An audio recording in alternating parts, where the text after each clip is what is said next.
Welcome back to one of my favorite sports podcasts, Frizz and the Grizz, with your host Trudeau and my guy, Frizzy Frizz.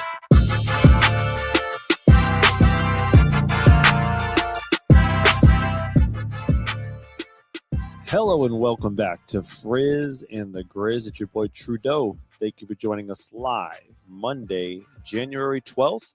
You can catch us live on Twitch, YouTube, or Facebook. Check out that Twitch handle at D_Frizz5. And if you want the whole show next day on podcast, you know where to find us. Apple, Spotify, pretty much anywhere else. Don't forget, help you guys out. Press the buttons. It takes you 2 seconds. Shows us love. Rate, subscribe, review. Good show for you today. Probably like half NFL, a little bit NBA on the back end. Not quite half. We're going to recap some of the wild card weekend. We're not going to have the Monday night game, Steelers and Texans, because we're recording at the same time. So I'm sure D's going to be very distracted during this recording. We'll also talk a little NBA because there was a big trade since we've been out, and there's more trades bubbling under the surface. We'll get all there later. But first, D, what it do? What up? What up? What up? Happy Monday, man. How are you doing today? Pretty good for a Monday, man. Like, it's a solid day. I don't know how you feel about weekends at this point in your life. Weekends, I was talking to my wife on Sunday night. Weekends are just like busy work. Like I'm doing grocery shopping, meal prepping, like my lunches for the week. It's not fun anymore, man. Weekends are not fun. They're not like the rest and like regenerate days anymore like they used to be. They kind of just like I feel like I'm busier on the weekends than I am during the week. Yes. In the work week. Like we have just much more stuff to do. Like you said, we got to go shopping. The girls got dance. We most likely got to squeeze in some little bit of me time. Like I go to the gym. Al may go to like her parents, or she'll go shopping. Like it's very little time that you can do something like that. And then Sunday is like you don't want to do anything, but it's you got to clean up. You got to prep for dinner. You got to prep for the week for lunch. Like there's more things to do on the weekend than there is the weekdays. It sucks getting old, man, for sure. Hey, I had a question for you. I want to ask you before we started the show. Yeah, what's up? I want to find out what type of person you are. How do you feel about, like, you work remote, like you work at home, so do I. Yeah. How do you feel about turning the camera on? Because I'm very strong one way on this. So I am a full supporter of I will always have my camera on unless I'm like doing something like eating in the middle of a meeting. I won't force my team to have their camera on, but I like kind of frown upon it when I don't, being a manager, because I'm like, are you actually paying attention to what we're going over, or are you kind of just messing around? So when I'm with my team, cameras off. I think the camera is the ultimate power move. So like when I'm meeting with like a VP or someone like important, I have the green screen, obviously. So I have like a custom work background that's like fancy with my company logo on it. I got like a shirt on and shit. And I'm coming in full force, camera on, what up now? And like I feel like people feel reluctant to put their camera on. They're like dressed like in a hoodie. I'm like, that's right. Like, look at me. I'm the captain now. It's an ultimate power move. I like that. Like I said, I keep my camera's always on. It's just part of it. And I mean, I wear hoodies every day. But if it is a day that we have to meet with like the higher ups, I'll pull out the polo. Let me get this straight with you. I don't wear a nice shirt all the time. When I have a meeting in 5 minutes, I'm going to my bedroom and changing into like with someone important, I'm changing to like a nice shirt. So I'm looking like, yeah, that's right. So I and again, you got to read the room, and I definitely forgot. Like there were times like I've catch myself that we have meetings, and I'll have like my Corona T-shirt on. I'm like, ooh, probably shouldn't have that on during work because my higher ups are here. But like there's one day that I had it's just a shirt that Al got me for like my birthday or something like that, and it just said it's something to do with like my video game. Like I'd rather be playing video games, something like that. No, pause my game to be here. That's what it says. Nice. And like I'm with like my CEOs, and like I read my own shirt while I'm like in the meeting. I'm like, oh shit. Probably shouldn't wear this shirt anymore. Like to these meetings. Nobody said anything, but it's just one of those. It's probably not the best move in the middle of this type of meeting or setting. Yeah, I don't know. I feel like it just kind of sets the tone. Like, hey man, you gotta like I'm not someone to take seriously. You know what I mean? I'm with you. That was just my random question for the day. You got anything before we kick off? No, man, I'm ready to go. There's a lot that we got to uncover with this. It was a great weekend of football, and like I said, I'm kind of busy today, so let's get to it. Okay, so you don't have time for me, so let's get going. I got you. Let's do this.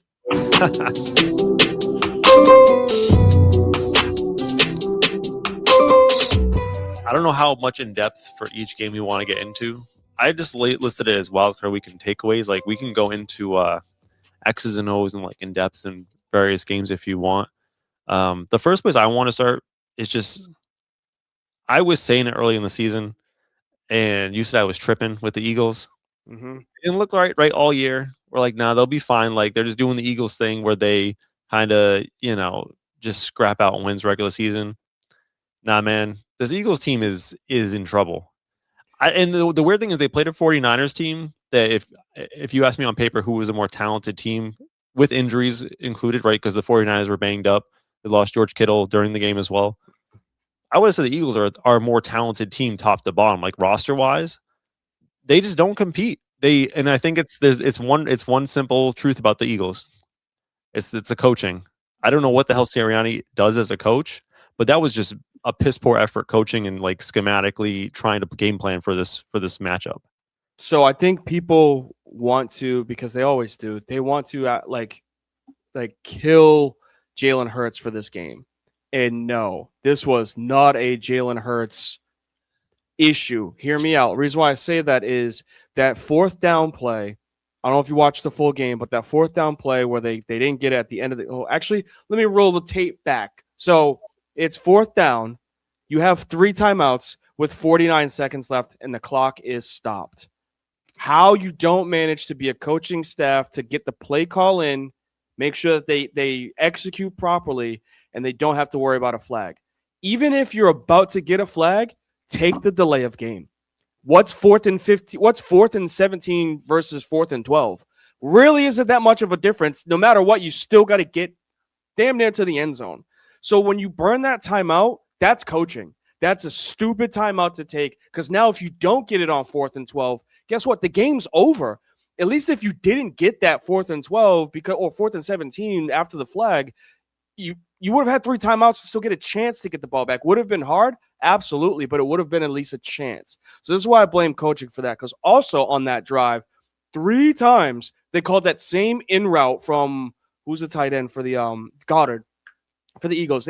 Same in route, seam from the right, in route from Dallas Goddard. And when Jalen Hurts got the call after the timeout, him and like 5 other players rolled their eyes like, we just ran this. All right, he called it. So they went out there, and guess what they did? They put 4 people in the middle of the field on Dallas Goddard, and he had to squeeze that pass in there because A.J. Brown already dropped 2 passes. Can't trust him. Devontae Smith just dropped a touchdown pass that would have taken the lead. You can't trust him, so you got to go to the guy that actually can catch the ball. So I'm not saying that he doesn't deserve some problem to say, hey, you got to play better. It's 20 for 35.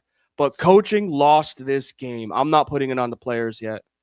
Yeah, like coaching is obviously a huge issue for the Eagles. I'm trying to figure out where I am on, and I want to know where you are on Jalen Hurts, because like the most of the regular season this year, he's been mid, yes, like very mid, and there's been stretches in his career outside of like the MVP season when he was going against Mahomes for the MVP. He's been mid for a lot big stretches, Hurts. But like we've seen 2 playoff runs where he was awesome. One when he went to the Super Bowl and lost, and that was one of the best quarterbacking performances I've ever seen in the Super Bowl from him in a losing effort. He obviously was excellent in the playoffs last year as well.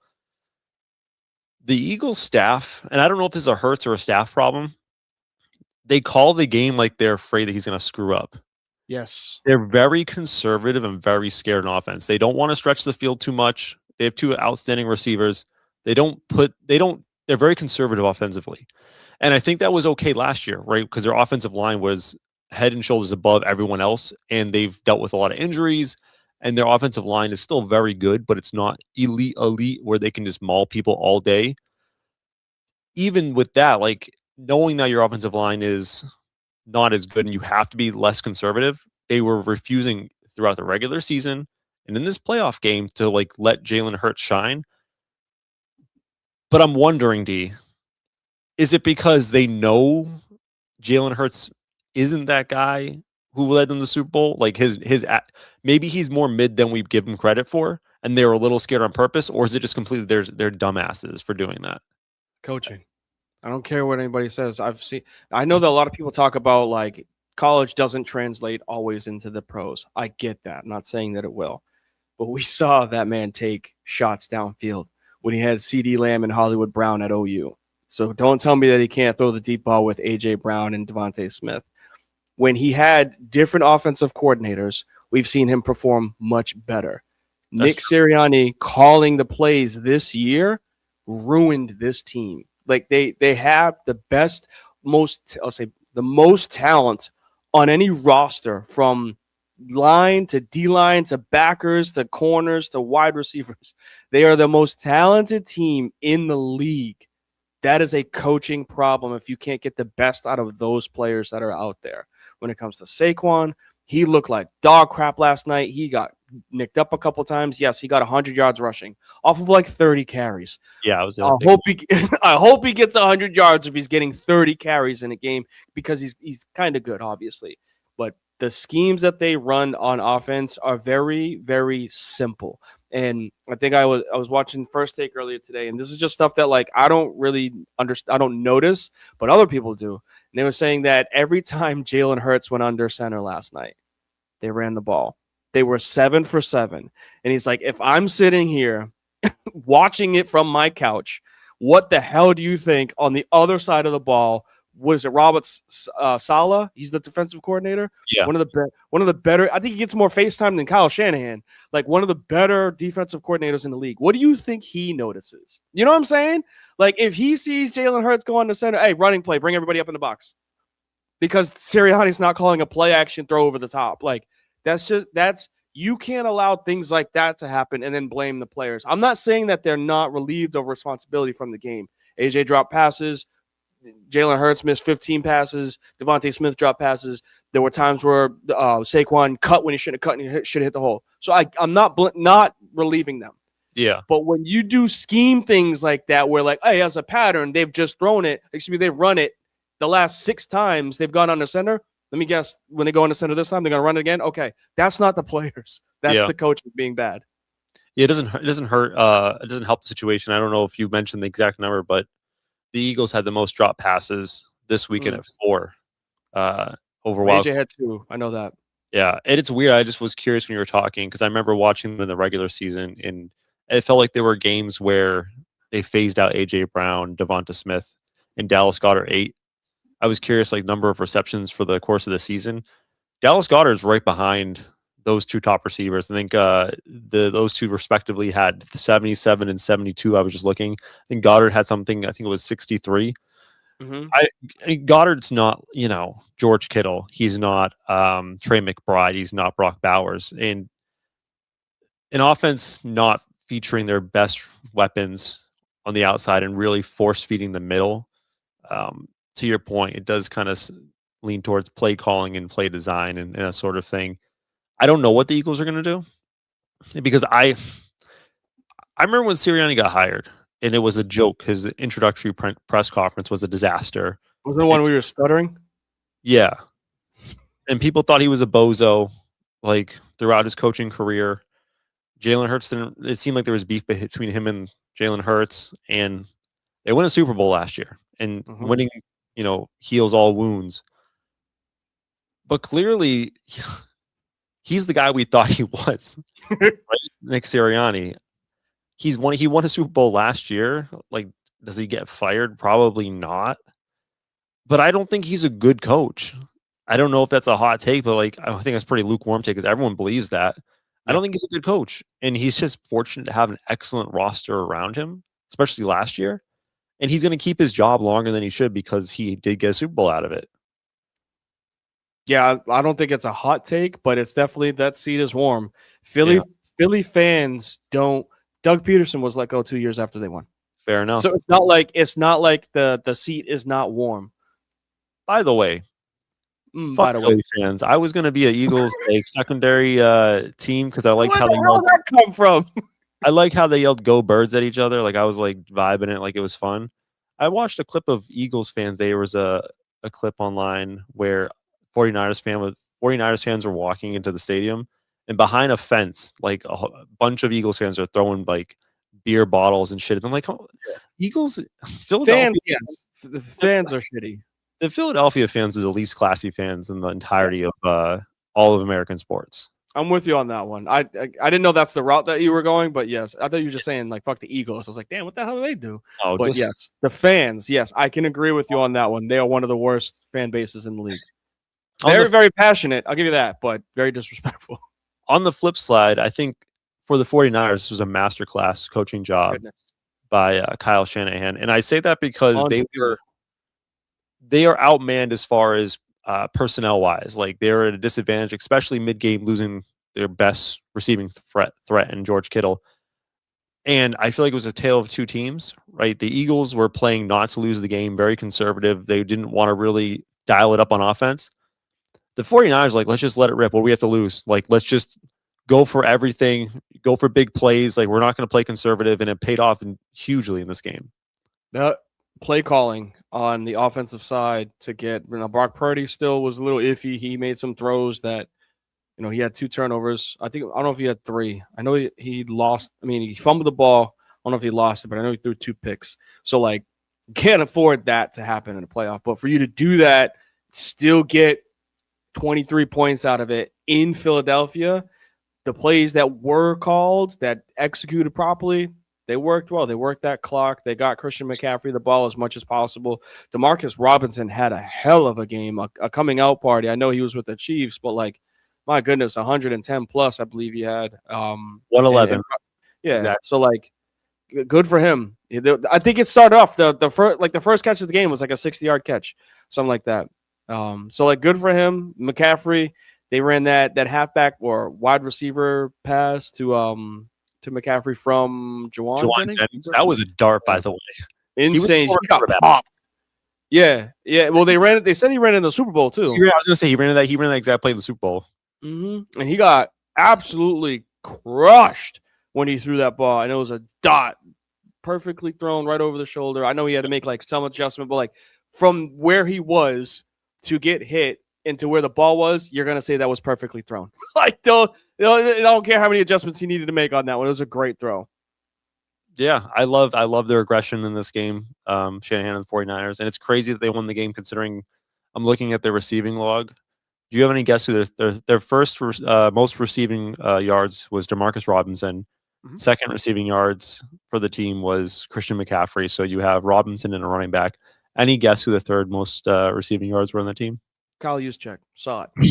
The fullback, Kyle Juszczyk. Yeah, because they left him open every time he was in the backfield.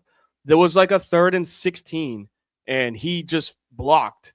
Everybody went downfield, and he just was like, let me turn around. And Purdy threw it to him, and he just ran. Not only did he run, I don't know who. I think it was Blankenship. Blankenship was like, let me size him up. And Juszczyk was like, no. And he ran through him like a bus. I was like, that's brother. It said 10 straight Pro Bowls. I ain't messing with that guy as a fullback. Like him. Remember Anthony Sherman? Nah, I'm good. Like an actual fullback. That's what that guy's position. He's not a running back. He is a fullback, a dying breed. So I'm good with trying to tackle him in the open field. I want to transition to another game and ask you kind of like a first takey type question. Ooh. Packers Bears. Oh, say it, please. Was this more about the Bears coming back, or was this more about the Packers falling on their face? Up, I think was it 21-0 at one point? Yes. Yeah. 28-3 at one point. 21-3 at one point. So they were up 18 points at one point. Excuse me. Yep. This was a tale of two teams. I'm going to agree with you on both of this because I said that the Packers. Whoa, answer the question, D. Is this more about the Bears or more about the Packers? The Packers. Packers. Okay. Yes. Packers collapse because I knew it was going to happen. I said it at the beginning of the season, and everybody wanted to crown Jordan Love as the MVP and the heir to the Aaron Rodgers throne. I was like, no. When it gets to a game that he has to win, and this was after a 3-touchdown, no turnover performance, and I was like, when it comes to a game, go look at the TikToks. I want to bring it back to the TikToks from the beginning of the season. It was after his 300-yard, 3-touchdown game, and I was like, no, I don't care, because when it's a game or a conversion that he needs to seal the win, he can't get it. Fast forward to 3 months later. This is exactly what happened. You cannot lose a game. I don't care if you're on the road or if you're at home. You are up 21-3, and you got the ball after halftime. You cannot lose that game. Shout out to Caleb and the Cardiac Bears because they've done this all season. Again. They get down, and for some weird reason, it like flips a switch with Caleb Williams. Like he gets pissed the fuck off. Pardon my French, but that's just what he was. pissed off. Him and Mike too. Just pissed off. Like he threw past to somebody. I can't remember who it was that ran the wrong route, but like he was like, dog, what the F? What are you doing? Like losing his mind on the sideline. I love that. Everybody was like, hey, there's a quarterback. Calm down. You're singling out your team. It's like, no, this is the playoffs. Every play matters. Like every drop pass, every wrong route, all of that crap matters. And it fueled him to just go out and just tear apart the Packers in the second half. He was throwing darts to people. He had a pass scrambling left, jumping off of his feet and throwing it 30 yards downfield, landing on his back and looking like this. Did he catch it? Like that, you can't allow somebody like that to continue playing football because this is what happens. Like, I'm so glad the Packers lost because it proves that Wonder Boy LaFleur, that seat is just getting hotter. He'll find a job somewhere, obviously, if he ever gets let go. Not saying he won't. But in Green Bay, you cannot let this continue to happen. Jordan Love, don't ever mention him as a top 15 quarterback again. Until he wins. You're bugging on that one. No, until he wins a playoff game, stop putting him up there with people well, he's right on the cusp of Joe Burrow. He's right on the cusp of Josh Allen and Patrick Mahomes. No, he's not. He's back there with Justin Herbert, which we'll get there. Top 5 or top 15? Top 15. There are 10. If you say 10 to 15, maybe we'll find a way for you in there. But no, I'm sick of this. Like, he is mid to bottom of the barrel when it comes to quarterbacks. He is 6 years in. I don't care how much time he had behind Aaron Rodgers. You're still a pro. You still have all of those wide receivers. You're still able to throw it to Devontae Adams in practice. So you finally get this chance, and this is what we get from him as a performance. I don't care about the touchdowns. I don't care about the yards. It's about convert. No, it's not stats with Jordan Love. I don't care about 304. It's about converting at times where you need to convert, because you go find this exact thing that you clipped on TikTok. I said it. I don't care about his yards. I don't care about his touchdowns. It's about converting at times that your team needs to win. And he could not do that again. It's a really weird hill to die on. Trying to trash a quarterback. It's four tutties, no interceptions, over 300 yards passing. Only took one sack for a yard loss. To dunk on, I think he's probably a top 10 quarterback, probably around number 10-ish. I don't know the exact number, like, list of people, but it would be weird to get to 15D on that one. I'm telling you that right now. Let's just start on the Packers side. Yeah, because you're dogging on Jordan Love, and it might be the easy thing to do because, like, they did take the L, and yes, there was a critical situation where he doesn't convert. It happens. I think the biggest thing with the Packers is this. And this was a big red. Hold on, let me finish my point. We flagged this early in the season when we were unsure about the Packers, when they were looking shaky around week 5. We flagged that their DVOA, as far as running effectiveness, was at like 30 or 29 in the league. Meaning, like, if you adjust for averaging like your opponent, they were one of the worst rushing teams in the league. And it reared its ugly head in the playoffs because, especially in the playoffs, in cold weather, you're going to have to run the ball effectively. And when you have a lead, it would be great to run the ball effectively. They had an average of 2.9 yards on the ground from their starting running back and Josh Jacobs. The run game in Green Bay, you can trash Jordan Love all you want. I thought he was pretty good. The run game is unsustainable. You're putting a lot on Love's shoulders, and it's just unfair to just dunk on Love because there was a play where he didn't convert when he was pretty damn good the entire game. You ready for this one? Go ahead. Just so you can see it. Up 21-3, right? You want to know the drives, the way that they ended after they were up 21-3? I'm going to tell you, but it's cool. It's cool to have 4 touchdowns and 327 yards. Missed field goal, punt, touchdown. Right. Let me ask you this: missed field goal. That's cool. But I guarantee no, it's not cool. It's not cool.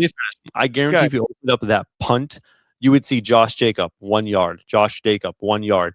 You're putting the man in a difficult situation to convert 3rd and long every time because their run game is trash. Okay. Just because you just said that, Thank you. Appreciate that. Great chance to put the game away. Up 21-6. You want to hear the game, the play log? Just Sure. because you said it. Josh Jacobs, 6-yard run. Perfect way to start a drive. Sorry, my apologies. 6-yard pass, first down. Then a Josh Jacobs, 6-yard run. Next 3, incompletion, punt. That's a bad play call in there. It's not. I'm telling you, it's not just of the 304 touchdowns. I'm telling you, it's plays with Jordan Love throughout a series where he can't convert 3rd and 2. This one was 3rd and long. I'll give you that. But I think the series before it, 3rd and 2, incomplete pass, punt from the 45. Like that's what I'm talking about. Those are the plays that he needs to be able to convert, and he struggles with that. He has ever since he's been a starter, he's always gotten you the numbers, which is why people love it. But it's those certain plays that help you either win a game or put a game away that matter. And this is digging deep into obviously the archive for it, but I can't remember who it was that mentioned it, but they said there's a difference between a good and a great quarterback. Joe Montana was a great quarterback. Steve Young was a good. Difference was Steve Young will throw it to you. Joe Montana would lead it. And that difference is what makes Jordan Love fall down when it comes to the higher rankings. Sure, get the stats, but you need to be able to do something that's going to get the conversion every time. Put the ball in a spot where it's not just about catching, it's about being able to convert. And he struggles with that. He has struggled with that since he's been a starter. Nobody wants to talk about it. They always want to talk about just the numbers that he puts up. But I'm telling you, I'm not trying to hate on the kid. I'm just bringing to you exactly how he's been since he's been the starter. Nobody wants to hear that, but it's cool. It's cool. Just for us. For timing purposes. For us. Drake May, yes, over Jordan Love. Yes. Josh Allen, yes, that's 2. Yes. Miami, Jets, no. Pittsburgh, no. Baltimore, Lamar Jackson, yes. Joe Burrow, yes. So I'm at 4. Trevor Lawrence. Yes. Trevor Lawrence just won a playoff. Oh, sorry, he just lost the playoff game. My apologies. But he has won a playoff game. Jordan Love, I don't believe has. I think that's debatable, but 5. I know you're going to say CJ Stroud. Yes. 6. Indy. No. Tennessee, no. Bo Nix. The 1 seed. Stop. Bo Nix. That's Bo Nix. Come on now. You're gonna take, but you're not gonna take Bo Nix. No the way that he's not. I would not have Jordan Love. Okay, so you're gonna put him behind him. Okay. Herbert, yes. Yes. Mahomes, yes. Yes. Eagles. Yes. Hurts, yeah. Dak, yes. Super Bowl MVP. 10. Come on. So we're at 10. We're at 10. You still got half the league. Caleb Williams, yes. The guy that just beat him, yes. 11. So that's Packers is their team. Vikings, no. Detroit. Yeah. Off. What? Yes. Yeah, I giving you yes. I'm not giving you Bryce Young. Don't even fucking bring the price. I won't. I won't do that. Actually, I'm a Bucs fan. I'd rather have Jordan Love than Baker Mayfield. Okay. I'm not taking Penix. I'm not taking Shuck. No. Then we get Stafford, yes, right now. NFC South, yes. Every quarterback there. Sam Darnold. No, dog. Come on, man. Sam Darnold has won 28 games in 2 seasons. We're going to end up at 15 for him. All right. So, hey, like I said, top 15. He's not even the top 15. I win. You want to give me an argument for him being 13, 14, and 15? Sure, but stop putting him in the top 10. Stop. I'm with you on that. I was just curious, like the exercise of like. It adds up quick, man. Trust me. It does add up quick. You don't realize it, man. There's a lot of good quarterbacks in the league. Yeah. There's a couple elite, but there's a lot of good ones. Yes. Are you worried about the Rams at all? No. No. The Panthers are a good matchup for the Rams, by the way. Like they played them hard. They beat them once already. The Panthers are feisty too, by the way. The Panthers run the ball. They run the ball effectively. They run really well. What is that? I mean, I guess they didn't really run the ball effectively in this game, but that's what they typically do. They usually do, yeah. They usually beat you down. I think it did help that they were home. I'm telling you, this area has buzzed more in the last 6 weeks than it has the whole 3 or 4 years. 4 years now. Wow. 4 or 5 years. 5 years. My goodness. That we've been down here. It was an incredible run that they went on, and people are starting to respect Bryce for what they should, for what he was able to do. Did he make a mistake early in the game? Yeah, dumb pass that led to an interception. But like some of the throws that he made to Tet, that corner pass he made to in the corner, who was that? Jalen Coker. Yeah, dude, just on time, on target, over the shoulder, just perfectly placed. Yeah, I'm not saying that team, like they're 8-9 team. But that is a team that you look at and you go, we can bring in one. Yes, we can bring in one or two pieces, and we got our quarterback. We have our young core, Jalen Coker. They're most likely going to get rid of the Rico Dowdle guy, unfortunately. But they got Chuba Hubbard, and I think there was a running back that missed this year because he was on IR. Yeah, he was a high draft pick. I forget who it was. He was good though. He'll be there. So they got young talent there. They got Coker. They got Tet. They got Xavier Leggett. They got a tight. There was a tight end. I'm pretty sure they have a tight end too. I think it was like Tremble or something like that. They got pieces. I like what they're doing. Yeah, they're that's a team that's going to be a problem in the NFC South. Like the Panthers. Let me just be real about the Panthers.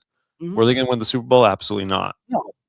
What they needed to do was they had a home playoff game, which is great for the fans in North Carolina. The Carolina Panthers just needed to not be embarrassed. Yes, they needed to have this game. This is an absolute, it's the absolute biggest moral victory because those players can go into next year, those coaches can go into next year and be like, all right, like we have something here, we have something to build on. Like if they got embarrassed, because I remember turning on the score, it was like 14-0. I'm like, shit. Everybody said that. Everybody said that. They could have packed it up. They really could have. They could have got down on themselves, the Panthers, but they fought hard. That's a really good way to end your season after a really disappointing start. And they start 0-4, something really embarrassing too. I don't know their schedule, but I would imagine so. It was bad to start. So good on them. The Rams, I don't think they're the lock for Super Bowl that we thought they were like a couple weeks ago. This is the weirdest playoffs I can remember in recent history. Like anyone could literally win this thing. Like even, I know we'll talk about them maybe in a second, but even the Patriots, I'm like, the Patriots have no shot to win a Super Bowl. And I'm looking at it now, but like, why not, man? Why the F not? The Rams are not that like tier 1 team that we thought they were, in my opinion. I don't want to overreact too much again because for some damn reason, the Panthers are just a tough matchup for them. Mm-hmm. Well, they beat them in the regular season. They beat in the regular season. It's good that they squeaked it out. It's survived in advance, but it is a little scary going ahead and thinking about playing the likes of like the 49ers, who are coached up well, and potentially the Seahawks. Like it's going to be tough. The reason why I'm not fearful. What are they playing next week, by the way? Do we know yet?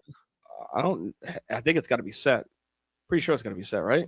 Oh, they're playing. Yeah, they play the Bears. They play the Bears on the road. That's a good game for them. What I say to this is I don't see a problem with the Rams because they don't need to win pretty. You want to know why? They already won a Super Bowl.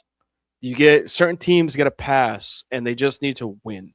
And that's what the Rams are right now. They don't need to prove to anybody that they belong. They got the quarterback, Matt Stafford. They have the receiving core. They have the running game. They have the defense. They have the best coach. So like they don't have to really prove anything with a 2 or 3 score margin victory. They just have to win. And that's what they did. Now, Stafford did get nicked up. He messed up his finger. It looked ugly. And they just kept going back to it like during the game. Like, oh, he can't make this throw because of his finger. So yada, yada, yada. If that plays a factor against the Bears, that's going to be different because the Bears will play opportunistic defense where we've said all season, they can't just rely on just turning the ball over. And then they just turn the ball over. They just keep finding ways to get the ball back when they're not supposed to. Like, that's just how they play defense. So if the Rams aren't on their P's and Q's with effectively playing offense, yeah, you're going to get the Caleb Williams that's pissed off and the defense that's going to pick the ball off if you throw it to him. Let's play a quick game and guess the line. Okay. Because I just pulled up the game next week. I was curious. Mm-hmm. Rams-Bears. Bears hosting the Rams. What do you think the line is, the Vegas line right now in that game, the opening line? 2.5 for the Rams. Rams minus 3.5. Oh, so I was close. I almost said 3.5, but I was like, I feel like they're going to want it to be fieldable. That's crazy, man. That's so disrespectful to the Bears. These are all crazy. 49ers at Seahawks. What do you think the line is? 49ers, Seahawks. Seahawks minus 3.5 also. Seahawks -7. That's too much. That'll go down. This one's the one that I was like, whoa. Bills at Broncos. What do you think the line is right now? Broncos -4.5. Bills -1.5. Ew. That On is the road? In disrespect. Mile High? Taihi, you listening to this? I'm gonna, after this podcast, I'm throwing a couple bucks on the Broncos. That's disrespectful. Might as well. What's the money line for that one? My goodness. Plus 102 for if you want to take the Broncos straight up. You might as well. Just based off of the line. That's wild. A week That's off wild. and home at a tough, like, Mile High is not no joke to play at either. The Bills didn't just like blow out the Jags. Let's talk about that game. If it wasn't for a 7-yard QB sneak to put the game away. I think the Jags absolutely should have won that game. Like, we both were pro Jags. I have to pull up the stat again, but the thing that was mind-boggling about the Jags Bills is the Jags had a major advantage in the run game. Yes. What was the yards per carry? 6.7 yards per carry for the Jags, but they only ran the ball 23 times. Like, they could have absolutely just ran the ball down the Bills' throat all day, and they decided not to. Cook got bottled up. Usually he doesn't. No. Usually he's the guy that breaks at least one 20-yard run. No, he didn't have any explosive plays in the run game yesterday. Yeah, I mean, the Jags put up 154 on the ground, which is a good total. Mm-hmm. But that was only on 23 carries. Like, if I was the Jags, I would just control, especially on the opposite sideline. You have Josh Allen, right? You want to control the game clock as much as possible. Mm-hmm. I'm surprised they didn't lean more into the running game. Their highest carry total was ETN at 10 carries. Yeah, I think a big spot where the game flipped for the Jags, unfortunately, was in the third quarter. There was 3 possessions that were had. The Jags only had it once. They had once, 6.5 minutes, and they kicked a field goal. That makes it so that you have to end up passing the ball. Even though they were effective, they were losing, and they only got a field goal out of it while that happened in the third quarter. So you start to press. And in the fourth quarter, you're like, oh, damn, we finally scored a touchdown. And then the Bills gave up a touchdown right away. Well, we can't just run the ball because if we don't score, they're scoring because they're on. They're feeling good right now. And then just the turnovers with Trevor Lawrence is what did them in, unfortunately. Yeah, the Bills didn't look particularly impressive. Like, were you impressed watching that Bills game? No, but they don't have to because they got what number is Josh Allen? 17. 17. They got 17 over there. He wasn't that great in the game. Like, he made some he was the opposite Jordan Love, where like stats weren't that great, but he did make some pivotal plays in pivotal moments. That's all that matters. It doesn't matter about the yards, doesn't matter about the touchdowns. It's the random 4th and 1 from the 6-yard line, and he carries them in for a touchdown with a push. Awesome. That's what matters more than anything. I'm just surprised they're favored on the road at Mile High, because that is strange. If we took when the Bills were falling in the standings and the Patriots were taking them, taking over as the top of the AFC East, we talked about over and over again in sports media about the supporting cast of the Bills. Yep. And again in this game, like, they didn't really show up. Like, their supporting cast usually is just James Cook. He got bottled up.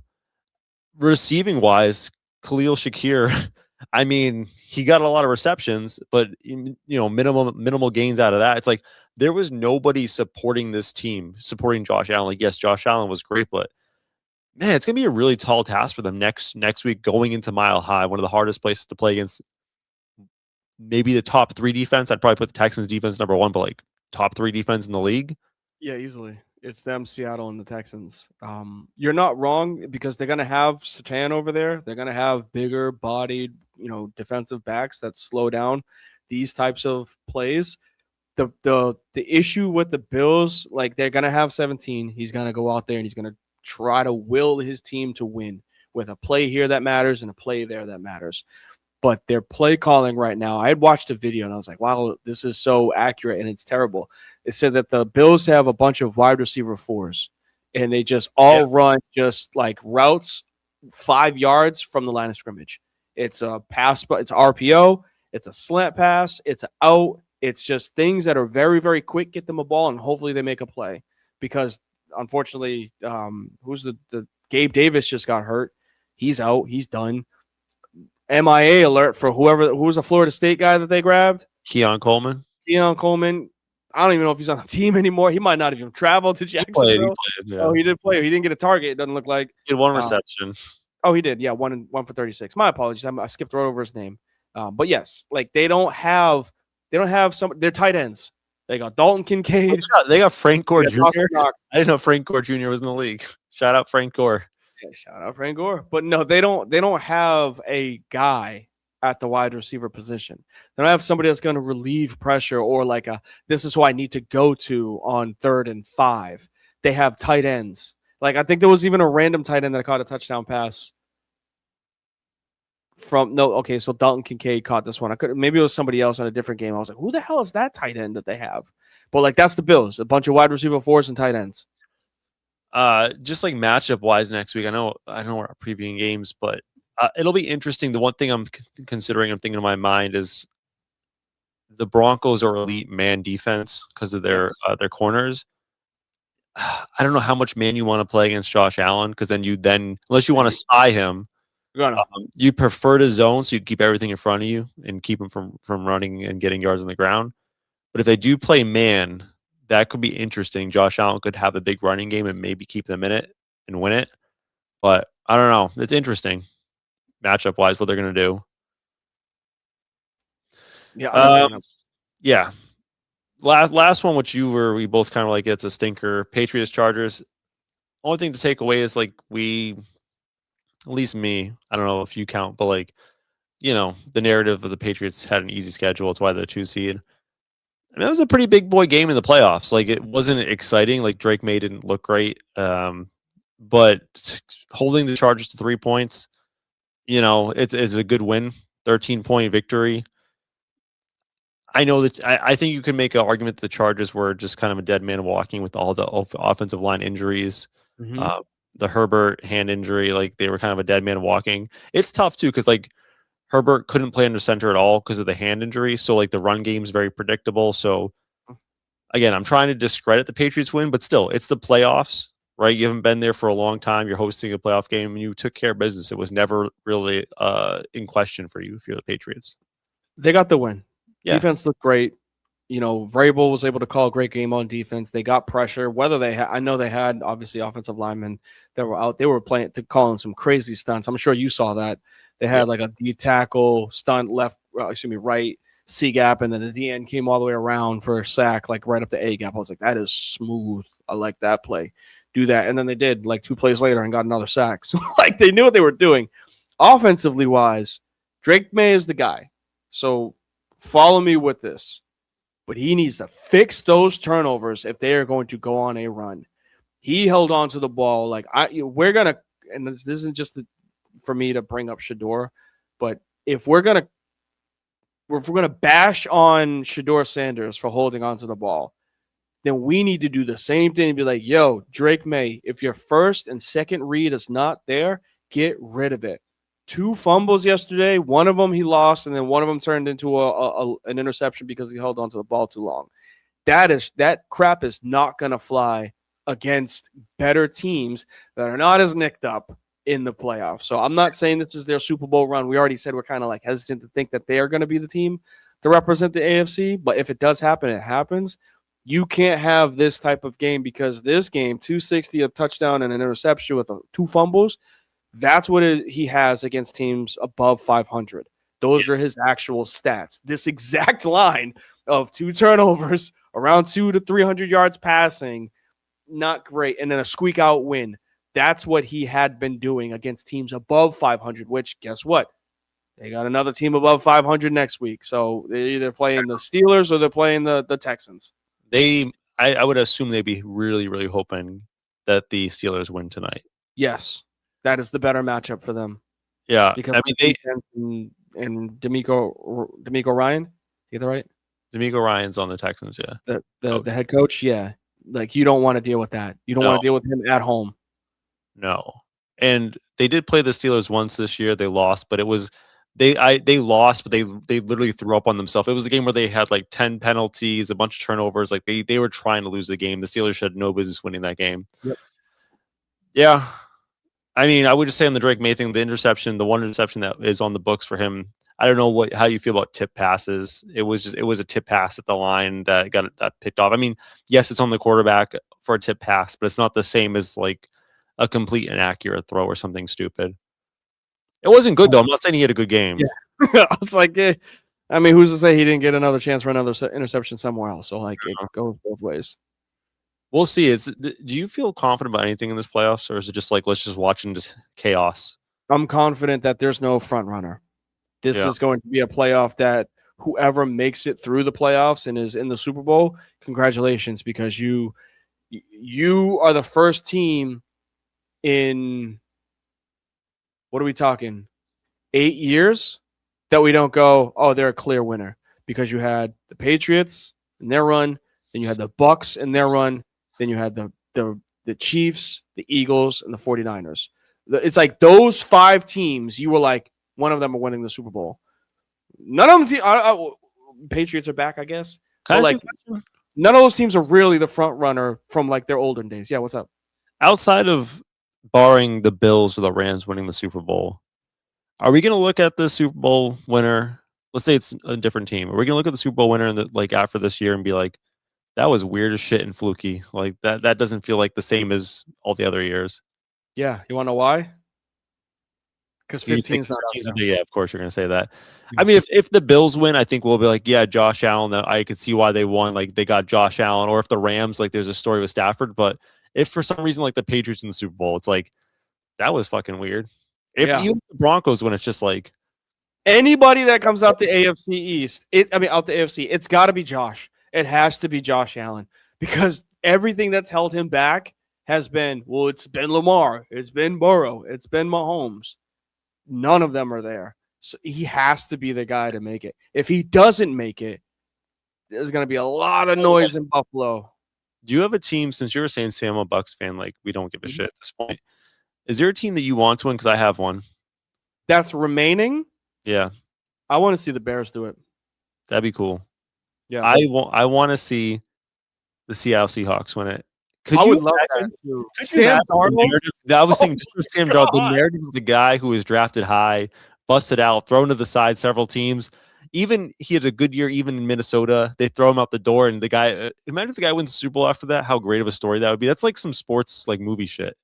I would love that. I me personally, yeah, that's what I'm saying. Any teams, I want the Bears because I just want. I mean, hey, right on cues. I appreciate it. I was just about to say, not this exact, but I want to do it. I would want the Bears to do it for Caleb. Yeah. Just the noise of like the last 2 years, and it's like 5 offensive coordinators, 3 head coaches, and then he gets Ben Johnson, and he makes the Super Bowl. Like that turnaround right there is like. By the way, stop organizationally screwing over these quarterbacks and find structure. How fucking good was the top 3 picks of the 2024 NFL draft? Jaden Daniels and Caleb, Drake May and Caleb Williams. That you are now 2 wins away from all 3 of those quarterbacks making their conference championship in their first 2 years. That's amazing, man. I don't think it has ever happened. That's crazy. So I don't want Bears Patriots. That one would suck. I'm not hating the Patriots. That'd be so much fun. Imagine the narrative around that game. I don't want to deal with the Patriots making the Super Bowl. If they do, I'm gonna watch it. But I just don't want to deal. Like we got a 5-year break. That's it. They were supposed to be in the dumpster. It was supposed to be with the Saints for years. I know, man. Like you can see my banner right there. It's above me. It's not going anywhere. 2010, baby. But like they were supposed to be in the dumps. So they have Brady, and then they showed the banner last night. What was it? 2016 was the last time that they won. Mm-hmm. So I only remember the banner, not even just like the actual time that they played. But like 10 years, they'd be like, "Oh, 10-year anniversary, baby!" It's like there are people that like there are 5-year-old kids that still remember Tom Brady. Like that's annoying. Like let the legacy die a little bit before the Patriots win another damn Super Bowl, please. You're just a hater that wants people to like you.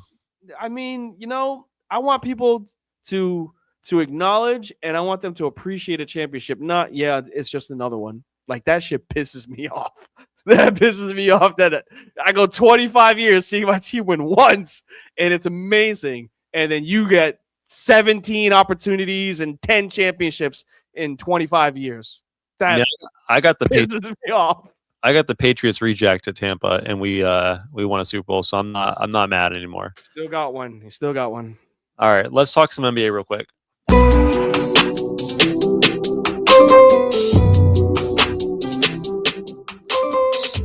I mean, the first thing we're going to talk about is going to be old material because I think the trade went down Tuesday. It was either Tuesday or Wednesday, the Trae Young trade. But we record every Monday, so like we didn't have a chance to talk about it. I didn't even talk to you about it like on text. Like I know you texted me, but we didn't talk about it at all.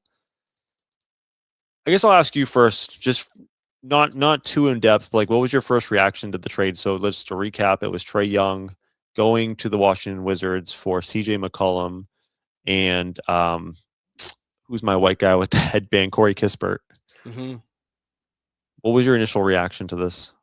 NBA trades are so strange because I saw that I knew he was going to get traded. Like we could tell just by the way that the season started. I was like, he doesn't really fit there anymore. So I knew that was coming. But and this, I guess, is more of troll, but not really troll. NBA trades are weird because we saw Luka Doncic, same draft class, get traded for, I think, one first-round draft pick. But we saw Mikal Bridges and Desmond Bane get traded for a combined 10. So I don't get how stuff like this happens in the Luka NBA. trade, you got to also mention AD was part of that trade. I get that, but like that means the Hawks.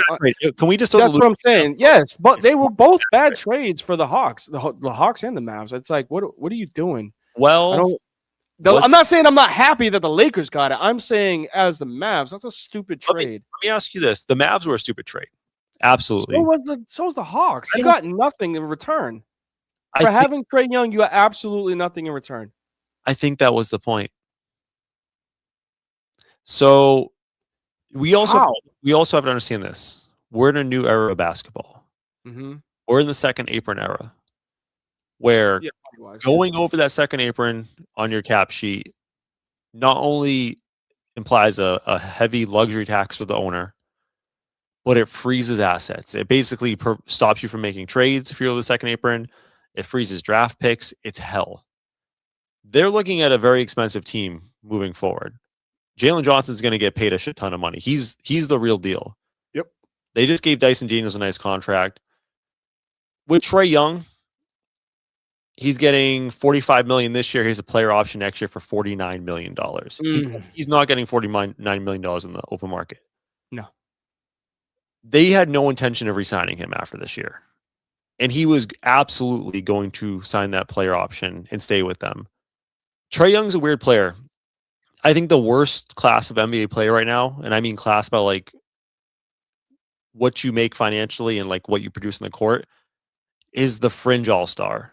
I was going to say fringe all-NBA, fringe all-NBA, not all-star, all-NBA. But yes. Fringe all-NBA. If you're an all-NBA player, a Luka Doncic, a Cade Cunningham, Giannis Antetokounmpo, it's a no-brainer. How much can I give you as the max? Like, how much is the most I can give you? All right, let's just sign that contract right now today. Boom, we're done. A guy like Trae is going to want that sort of financial compensation. But he doesn't drive winning the same way that some of those other guys that are getting that money are going to drive winning. Nope. It's a tough situation, right? If you're the Hawks, it's like, we just want to be out of this business. And I think there are a ton of other NBA teams out there, 25, 26, that look at Trae Young in the same way, where it's like, yeah, we can trade for you, but we really don't want to pay you $49 million next year. Like, that's not going to drive our winning. And I think for the Wizards, they're like, fuck it. Like, we're doing a rebuild. We have nothing on our books. We'll sell some tickets. Maybe we can negotiate a year afterwards and get you for a cheaper contract. If not, whatever. We didn't give up shit for you. Yep. I know on surface, it's like Trae Young, like how many time All-Star? He's getting CJ McCollum back. CJ McCollum's expiring after this year. True. Corey Kispert makes $12.5 million a year. Falls off the roster. For the Hawks, it's a books move. Because like, are the Hawks better with Trae Young? Debatable. Yeah. Maybe a little bit, but it's like, is it worth keeping him for $49 million next year and then we're not going to resign him. So then he walks.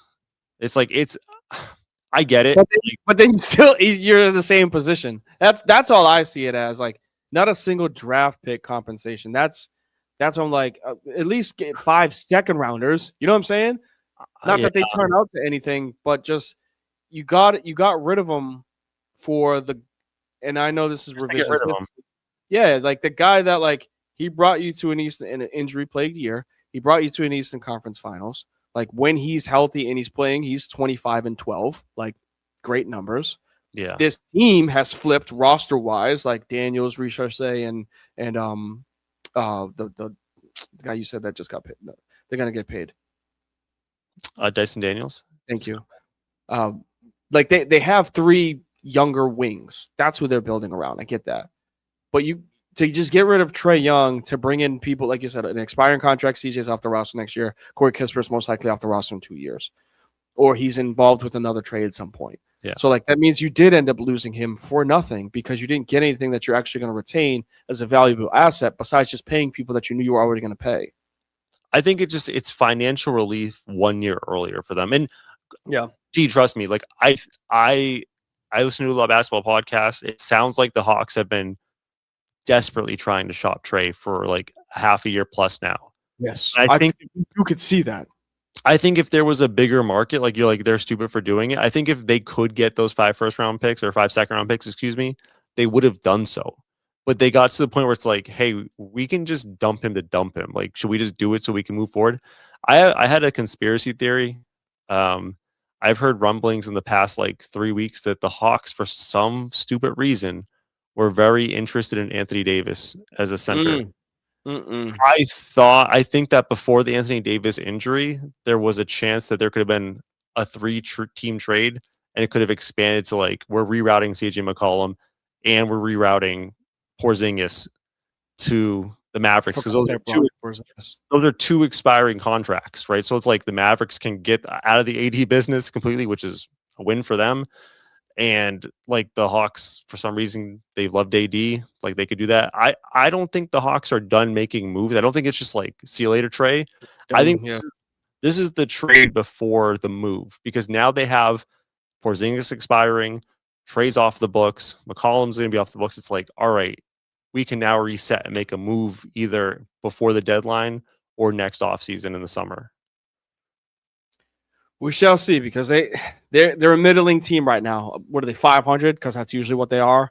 Like they're a middling team. Yeah, they're a team that like is always between 7 and 12. The peak could get you 7, maybe 6, but their floor is not going to be in the lottery. They're 9. They're ninth in the Eastern Conference right now. My point exactly. Like they are. They have been a middling team for years, and even with that run, with Trae, the next year they were right. I think they were like a 5 seed that year. It just happened to be a bunch of people that were. Do you like it for the Wizards? Wizards don't have a direction, so sure. Like that, what do they bring in? And they still have like the Wizards are who else? Jordan Poole is on that team, right? And Jordan Poole doesn't even start anymore. Jordan Poole is no longer a Wizard. No, with the Pelicans. He's with the Pelicans. My apologies. The Wizards, they got 2 interesting prospects. Keyshawn George is interesting. Yeah. And Alex Sarr, it looks like he'll be a very, very good player. Like an all-star caliber player. He's really developed in his second year. Good. I like the trade for the Wizards halfway. Where they're not signing Trae. I think they are re-signing Trae. I think Trae. So Trae said openly that he wants to go to the Wizards, which nobody says they want to go to the Wizards unless they know that he's going to get paid. His agent was able to. They gave his agent the ability to talk to the teams. There's definitely an under the table deal that he's going to get re-signed by the end of the season. And also they're doing a sketchy thing where I don't know if you're aware. So the Wizards they have a top 8 protected pick outstanding this year. So if the Wizards finish in the bottom 8, they could keep their pick in the draft this year. So they're trying to strategically finish what they do. They've already pulled the shenanigans of like, well, Trae, like he was hurt in Atlanta, his MCL, we're going to be cautious with him. I would be surprised if Trae played more than like 8 games the rest of the season for the Hawks. I saw that too, that he was healthy, non-healthy scratch. Yeah, so like that combined with kind of his want to go to the Wizards, there's definitely a deal like already in the works for him to get extended with them. They'll be a fun team. Like they'll be the Hawks. They're going to become the Hawks, which like if you were the Wizards being a perennial like, hey, maybe I'll be a 6th seed, maybe I'll be in a play-in team, like that's better than where you've been. So like cool. Fair. I don't know if you saw the John Morant thing. Like we've known with John Morant, they've been wanting to get rid of him for a while, but like it's been out there now that they're looking to move John Morant. And I think again, we talked about this lower class of superstar in the NBA, where like that's the worst type of player you want. You know, you either want a minimum salary guy or like a guy that's a mid-level exception, 12 million, and then you want like the supermax guy. Like that works, but having a bunch of $30 million players, aka what do you do in Toronto, it doesn't really work out well for you usually. So like the John Morant, the Zion Williamson, like these guys are all actively trying to be shopped right now.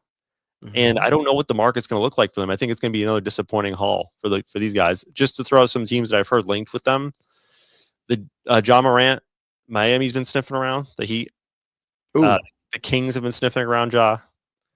And then the Bulls are interested in Zion, it sounds like. That would make sense. Bulls to Chicago would make sense out of the most. That would make the most sense out of all that. Yeah. I don't know if you think there should be any interest in the market for these guys, but it doesn't seem like it's too crazy. And it might be a disappointing return, like almost like a salary dump sort of move. Well, the biggest ceiling you have out of those two is Zion, because you know what you're getting from Ja, a bunch of headaches and a non-competitive player that really cares to play basketball anymore, it feels like. So I'll take Zion, and at least his, reason he's not playing is health related, and you just try to manage the health to get him on the court, because when he plays, he's 20 and 15. Like he can go out there and get, maybe not 20 and 15, but you know what I'm saying? He's out there and he's dominant. Ja, when he is healthy now, is he's a 12 and 6 point guard that can't shoot and no longer has bounce. That's what made him was the explosiveness. And obviously you want to have fun, but like that fun is now removed because you're not producing on the court. It's wild. These two guys are in such they're such a desperate asset for teams to get rid of, considering they were literally 1 and 2 pick in the same draft. Both have max contracts, and now it's just looking like, can we just dump these guys for anything at this point? That's how quick the NBA life goes. I knew that it was almost certain. It sounded like that Anthony Davis was going to get traded before the deadline, but the recent injury, it's like a 3 months injury. I think it was like a hand ligament was banged up pretty bad. So it's like 3 months recovery for this. So he's going to be a Mav. They're stuck with him, and this is just, I know we talk about the Luka trade, but this is like the most disastrous trade I've ever seen in my life, because I think I saw a graphic to Anthony Davis since becoming a Mav, not even a full season at this point, as far as like 81 games have passed, 6 separate injuries. You lived that experience. Yeah, but he was healthy for 2 seasons. One of them we had a championship run, the other one we got a championship. So that's the live and die with Anthony Davis. The Mavs just have gotten the shit end of the stick of it being just injury plagued, no production. Yeah. And this coming a year after they won. I mean, they went to the finals. Not one, but the year after they went to the finals. The deadline's coming up. Yeah, it's quick. February, right? Yeah. It's like 3 weeks away. So I'm interested to see what's going to happen. I love the NBA trade deadline. It's my favorite day of the year. Deadline is after the All-Star game, right? I'd have to double check the timing. I always thought it was before, but you might be right. It's around the All-Star game, somewhere around there. It's when my phone's blowing up every 30 minutes from Shams. Good times. All right, D. Good show. I know you're running late on time, so let's hit up the closing takes and get out of here for the day. The show is coming to an end. But first, it's time to get to anything we've missed. It's closing time.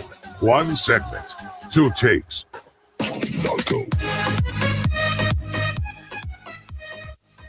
All right, closing takes. It's time for me and D to get off one last take before we leave for the day. It can be anything we want. D, I have a question for you. I'll start us off. Yeah, what's up? Is it possible we're seeing one of the greatest football teams of all time before our eyes and no one gives a shit? Because the way Indiana has navigated this season and dominating these college football playoffs, I think they have to be put up there with like some of the greats, like the LSU Joe Burrow team. Trying to think like the Texas Longhorns team of the day. Like, just, I know you give me that stink face because they don't have the names, but I would say this.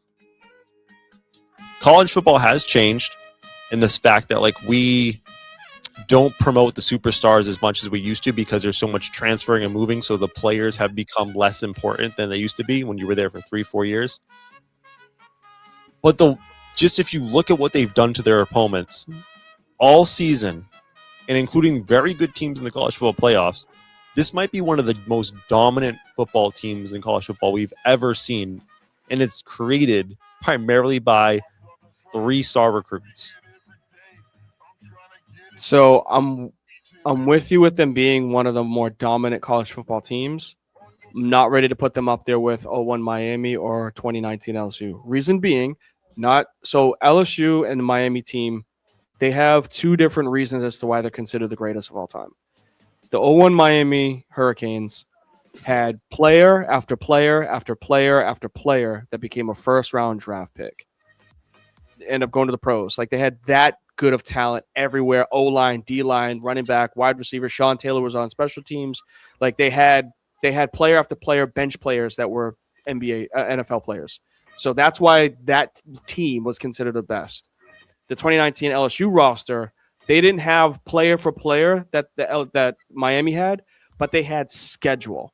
They beat 7 top 10 teams. They beat the top 4 teams 3-0 and beat them by 20 plus. Like, that's how dominant that team was. Indiana, they don't have the players and they don't really have the schedule. What they do have is a mixture of the best version of what you expect, what you didn't expect from the NIL era. They don't have a bunch of transfers. They got a bunch of guys that have been on that team or have played college football for 3 to 4 years, meaning they don't have a bunch of that star player that goes to the NFL when they're a redshirt freshman. They don't have that. They have one guy, and that's their quarterback, Mendoza, who's a 6-year senior, 5th-year senior, something like that, who's coming from Cal. Like, even he's a transfer. So, like, they are a well-coached team that is dominating all of these younger teams like Ohio State or like Oregon, who's got 18, 19, 20-year-olds, and they are 5-year, 6-year seniors that are just demolishing the younger talent. So I'll give you the dominant season, but I'm not ready to crown them top 3, top 5 yet. I would just say this will go down as, hey, this is one of the better teams cohesively we've seen in the last 10 years. But I'm not ready to call them an all-time. I think great. that's maybe what I was saying. Like, I agree with you. Like, they're not going to have 5, 6, 7 NFL guys. Team likely. One of their biggest signature wins was like a 1-point win against like a 120th ranked team. Like, you can't do that. Northwestern, I think it was. I don't know if it was Northwestern, but it might have been. But yeah, it was like a game-winning touchdown with like 3 seconds left. It was a crazy pass at the back of the end zone. That was Northwestern. No need that game should have been close, and it's like that. You can't say that. You know what I'm saying? Like, that can't be the team. At least recently, I know you can point to that Northwestern. This team has looked like one of the most dominating teams we've ever seen. I didn't expect this. I expected them to be good and like handle their business, but this is just embarrassing other teams. Yeah, wagon in the playoffs, so good for them. I'm with you. What you got? A big shouts. I know we don't talk about it too much, but it had shown up at least on my timeline. I was like, oh, that's actually dope. Is it Brown stock? No, I don't talk about that here. No, why not? But shout out to Juju Watkins and Sierra Canyon. I didn't realize as many people went to that high school as they do. But she got her jersey retired at Sierra Canyon High School. We know how dominant she is. We were missing out on how good she is as a superstar at USC because of her knee injury last year. So the recognition, I'm sure she's going to do what she can do, just like Paige Beckers when she comes back next year, and she's going to have her jersey retired, most likely at USC. So it's good for her to get the acknowledgement while she's still in college. Like, they didn't wait till she got to the pros. They're like, no. Nobody's wearing number 12 here at Sierra Canyon, and they are a really damn good high school team. I'm sure there are going to be other pros from the or at least go to the WNBA from that school. So that showed up, and I was like, good, because that name hasn't been thrown out in a very long time because of her injury a couple of months ago. When you just said that, you were talking, I just kept hearing Juju Watkins, and I was just thinking to myself, I haven't heard the name in so long. It's kind of sad. She really made women's college basketball very, very entertaining. 2 years ago. There's still some great players. It's like Flau'jae Johnson out in LSU. Obviously, I know because of her. Who I like? The girl Iowa State. Cooks? Audi Cooks? Yeah. Oh my God. I was just about to say, there are some really good potential WNBA players. But Audi goes out there and she gets 30 and 15 like it's nothing. She's Shaq. She's literally Shaq. She just beast girls in the paint. Wild. And she just two-step drop, hook shot. By the way, it's tough. I'm not trying to but for I don't know, she's a bigger size stronger woman. For a stronger woman, she's 6'2", 260. She's a big girl. She's her footwork. On paint. It's smooth. Footwork is so smooth. Man.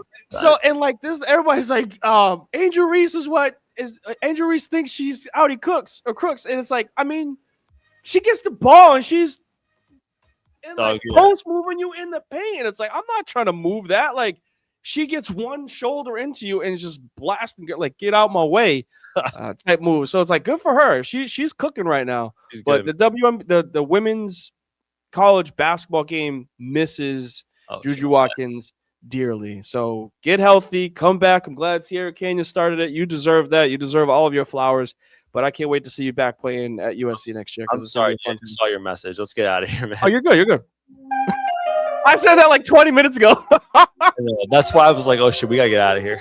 We are good. Hey, appreciate y'all being in here. Zay, thank you for dropping the comments, and everybody that was listening live on Twitch, YouTube, or Facebook. You can also find us on our website, frizzandthegrizz.com. It's usually at the bottom.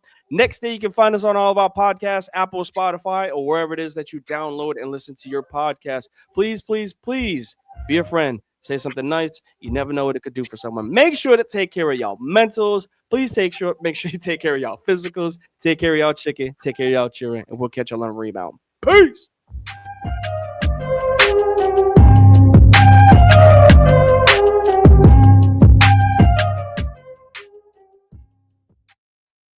The Bears are who we thought they were. That's why we took the damn field. Now, if you want to crown them, then crown their ass. But they are who we thought they were. And we let them off the hook.